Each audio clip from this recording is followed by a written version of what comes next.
મિત્રો નમસ્કાર।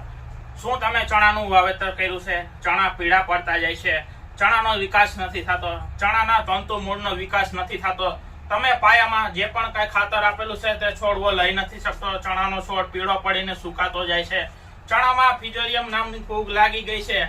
આ ફિજોરિયમ ફૂગ ચણાને પણ હક નથી લેવા દેતી અને તમને પણ હક નથી લેવા દેતી।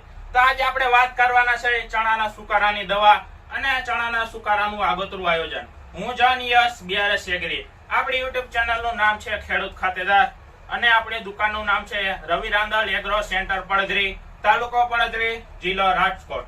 અને જે પણ ખેડૂત મિત્રોએ આપણી YouTube ચેનલને સબસ્ક્રાઇબ નથી કરી તે ખેડૂત મિત્રો સબસ્ક્રાઇબ નું બટન દબાવીને આપણી YouTube ચેનલને સબસ્ક્રાઇબ કરી લે, જેથી આપણે જે પણ કાંઈ ખેતીની નવીન માહિતી આપીએ તે તમારા સુધી તરત જ પહોંચી જાય। તો ખેડૂત મિત્રો આપણી ખેડૂત ખાતેદાર નામની YouTube ચેનલને સબસ્ક્રાઇબ કરી લ્યો। અને આજે આપણે વાત કરવાના છે ચણામાં સુકારાની દવા અને ચણાના સુકારાનું આગોતરું આયોજન અને ચણામાં ઈયળની દવા કઈ વાપરવી, તેમાં ફાલની દવા કઈ વાપરવી અને તેમાં કયા ફૂગનાશકો વાપરવા। તો ખેડૂત મિત્રો, જો ચણા પીળા પડીને સુકાવા લાગ્યા હોય તો આપણે પાણી સાથે એકરે 500 ગ્રામ લેખે સરજુ નામની દવા આપણે પાણી સાથે વાપરવી જોઈએ। અને તેની સાથે સાથે આપણે ચણાના તંતુમૂળનો વિકાસ થાય અને જે પણ કઈ પાયામાં ખાતર આપેલું છે તે ખેંચીને ચણાના છોડને આપે એવું માઇક્રો ટેકનોલોજી વાળું માઇક્રોરાજા એટલે ચાર્જ, આ ચાર્જ અને સરજુને પાણી સાથે આપણે પાઈ દેવું જોઈએ।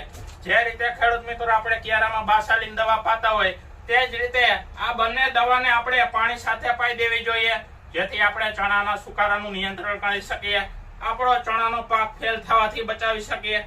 તો ખેડૂત મિત્રો, પાણી સાથે પાવાની દવા એટલે સરજુ, સુકારાનું આગોતરું આયોજન ચણામાં સુકારાની દવા એટલે સરજુ। તો ખેડૂત મિત્રો, પાણી સાથે એકરે 500 ગ્રામ લેખે સરજુ નામની દવા આપણે પાણી સાથે પાઈ દેવી જોઈએ। તો અને આપણે ઉપરથી છંટકાવની વાત કરીએ, ચણામાં દવાના છંટકાવની વાત કરીએ તો કે પ્રતિ પંપ 30 ml લેખે આપણે એજોન નામની દવાનો છંટકાવ કરવો જોઈએ, જે સારામાં સારું ફૂગનાશક છે, જે ખાડી ફૂગને પણ કંટ્રોલ કરે છે। તો આપણે ચણામાં પ્રતિ પંપ 30 ml લેખે એજોન નામની દવા આપણે છંટકાવ કરવો જોઈએ, જેથી આપણા ચણાનો પાક ફેલ થવાથી બચાવી શકીએ, ફૂગમાં આપણે સારું નિયંત્રણ કરી શકીએ। તો ખેડૂત મિત્રો, પ્રતિ પંપ 30 ml લેખે એજોન નામની દવા આપણે વાપરવી જોઈએ। ત્યારબાદ ખેડૂત મિત્રો આપણે ચણામાં ઈયળની વાત કરીએ કે ઈયળની કઈ દવા વાપરવી જોઈએ।